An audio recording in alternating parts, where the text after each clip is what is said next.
Thank you very much. There are many strategies for dealing with environmental issues, such as using renewable energy sources, reducing industrial and motor vehicle pollution, and so on. But another one that has perhaps received less publicity is the damaging effects of meat production. Reducing the consumption of meat and encouraging vegetarianism are measures for protecting the environment that would not only make economic sense, but would also receive the support of most of the world religions. In most societies, both developed and developing ones, meat consumption is considered a sign of affluence. One of the first aspirations that people tend to have when they rise out of poverty is to be able to eat meat. Although a diet rich in meat protein helps raise the nutrition level of undernourished people, nevertheless, medical science has discovered that overconsumption of meat is detrimental to health. This is because it increases the chance of heart disease and some forms of cancer. From an economic point of view, although industrialized meat production gives employment to a large number of people, the long-term detrimental effects on the economy and on the environment outweigh those benefits. According to a recent report by the United Nations Food and Agricultural Organization, 18% of the world's greenhouse gas emissions come from livestock production, namely from the urine and excrement of animals raised for food. Worldwide, just pigs and chickens alone produce 500,000 kilograms of excrement every second. This is 60 times more than the entire human population produces. The greenhouse gas emissions from this animal waste is 40% more than the emissions that come from all the motor vehicles, including airplanes and ships, of the entire world. Further, almost 2/3 of the ammonia emissions responsible for acid rain come from animal wastes. If we look at the figures for everything involved in raising animals for food, the numbers are even more staggering. According to this United Nations report, 70% of all agricultural land, and in fact 30% of all land on the surface of the planet, are used to raise feed for animals, whereas only 8% is employed to raise food for human consumption. The rest is used for biofuels. Moreover, 28.4 million liters of water per second are used for farmed animals and for irrigating the crops raised to feed them. Soil erosion due to clearing forest land for growing this quantity of feed amounts to 40 billion tons of soil per year.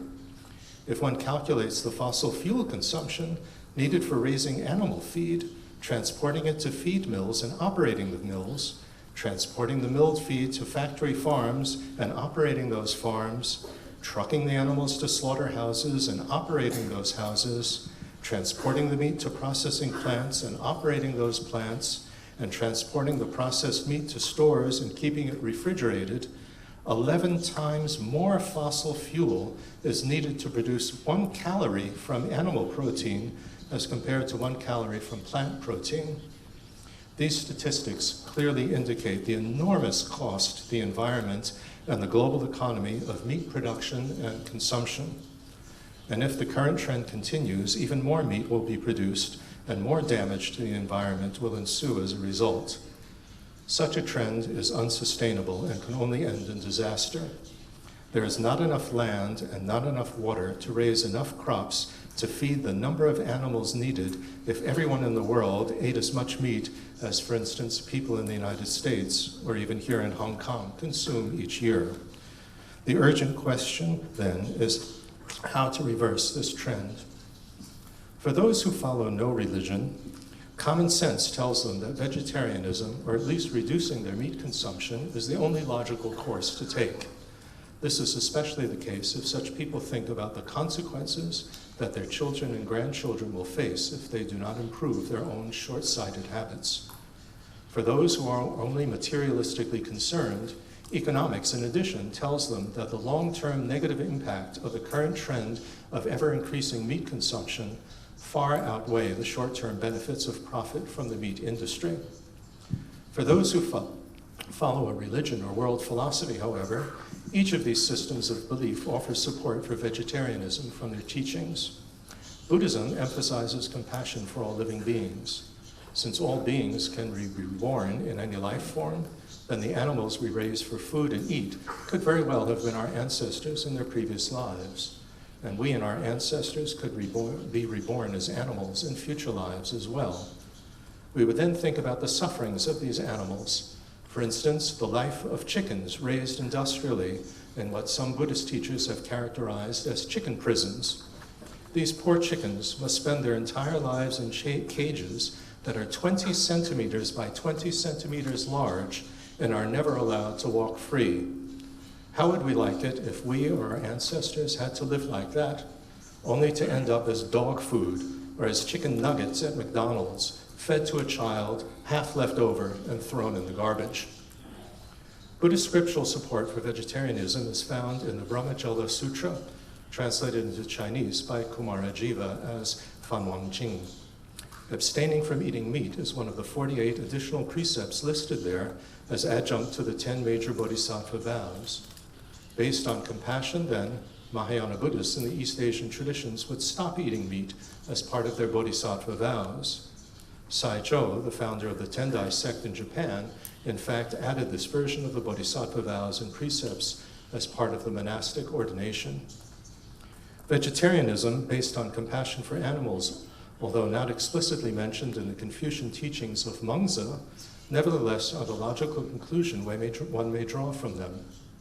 In a discussion with King Hui of Liang, Mengzi mentioned that he had heard that the king, when seeing an ox being led to slaughter for its blood to be used to consecrate a bell, had ordered its life to be spared and a sheep to be sacrificed instead.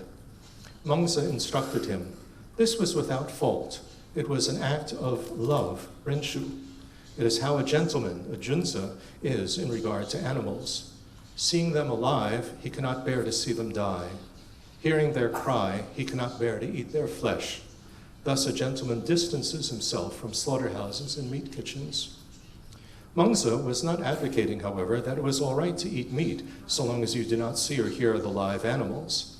Instead, he used this example to advise the king to extend to all people the same mercy or kindness or favor that he showed to the animals. Although his advice was not to stop eating meat, this is the implicit message in his advice, to show equal mercy to all men and all animals. There are other spiritually supported reasons for not eating meat. In general, all Hindus honor the injunction in the Rig Veda not to eat the flesh of cattle or horses. In addition, those Hindus who venerate Vishnu and Krishna follow a vegetarian diet as prescribed in the Yajurveda. The texts give three main reasons for this. First is the importance of nonviolence, applied in this case toward animals.